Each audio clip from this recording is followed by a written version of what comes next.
Pak Sekda mengatakan Gini rasio di Jawa Barat sangat tinggi, ranking ke-30,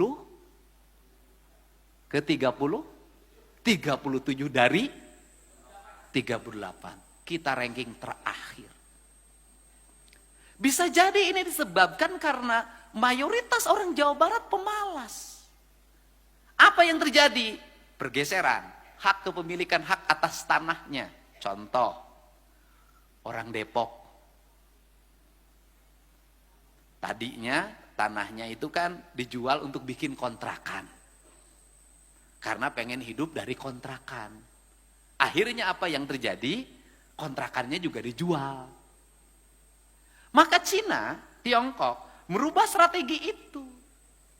Strategi di Tiongkok adalah tanah-tanah yang dimiliki oleh masyarakat desanya, kalau kita masyarakat kelurahan agak dalam, itu tidak boleh diperjualbelikan. Orang-orang kota ke situ tidak boleh membeli, hanya boleh menyewa. Maka ada villa, villanya sewa.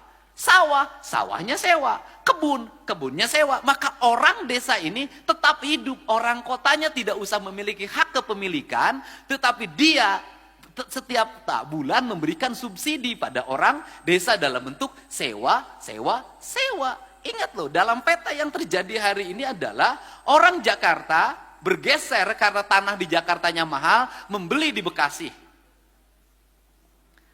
Karena di Bekasi tanahnya mahal juga, beli di Kerawang. Saya tahu tuh. Karena tanah penggusuran juga geser lagi ke Purwakarta. Sehingga seluruh daerah yang dingin hari ini, yang itu kaki gunung, tidak ada lagi miliknya orang setempat. Semua yang pemilikinya adalah orang Jakarta, orang Kerawang, orang Bekasi. Itu si Jawa Barat. Nah, kalau seperti ini kan harus ada rumusan bagaimana kita merumuskan konsepsi pembangunan. Maka konsepsi pembangunannya harus dimulai dari mana? Pendidikan. Maka saya menerapkan pendidikan berkarakter. Pendidikan berkarakter apa? Merubah perilaku manusia. Apa yang harus dirubah? Anak-anak Jawa Barat. Yang mana yang menjadi sorotan Kang Deddy? Menengah ke bawah. Kenapa menengah ke bawah? Boleh Pak, silahkan riset. Hari ini terjadi kurva yang terbalik. Anak-anak orang menengah ke atas baik-baik. Orang tuanya struggle pada anaknya. Kalau nakal dikit masukin boarding school. Maka terbentuk jiwanya. Anak bupati rata-rata baik. Anak camat rata-rata baik. Anak lurah hari ini rata-rata baik. Konektivitas ideologi transformasi politiknya berjalan.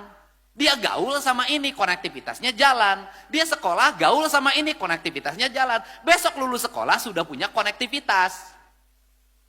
Siapa hari ini yang nakal-nakal? Mohon maaf, anak kelas menengah ke bawah. Cek Bu, beda tahun 80-an. Tahun 80-an, tahun 70-an, anak orang kaya males-males. Anak orang miskin seperti saya kerja keras. Sekarang terbalik. Ibu dicek deh, silakan.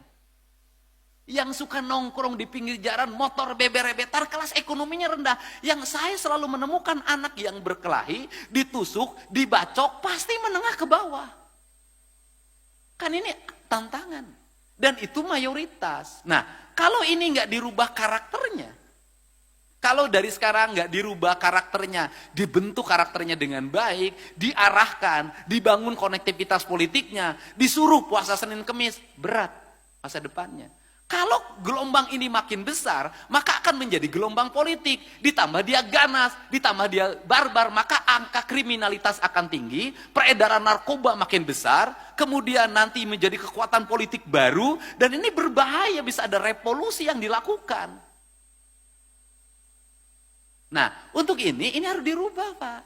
Karakter. Jadi kalau saya ngomong, bangun pagi sekolahnya 6:30, saya lagi merubah karakter anak Jawa Barat. Agar apa? Karena saya punya riset.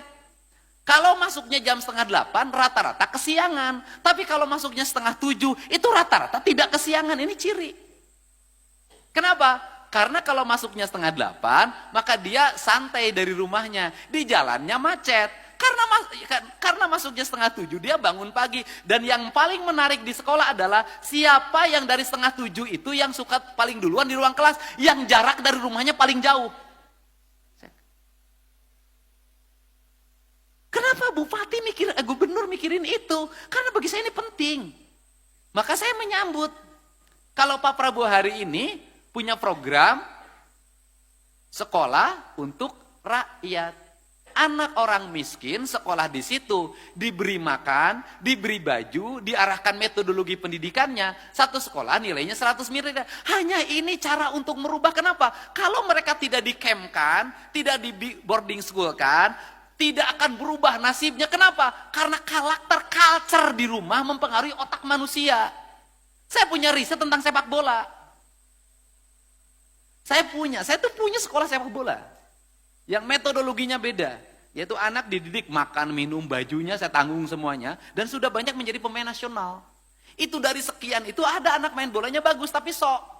Karena sok dia tidak mau tinggal di mes, dia tinggal di kampung. Karena tinggal di kampung dia paling hebat main bolanya. Ya akhirnya dia menjadi pemain tarkam terus-terusan. Tidak jadi. Karena ini di mes konsisten jadi pemain profesional. Jadi mohon maaf, kenapa anak hari ini harus dikemkan? Karena lingkungan rumah, lingkungan tetangga sudah tidak mendukung lagi pembentukan karakter anak Indonesia yang hebat. Tidak mendukung.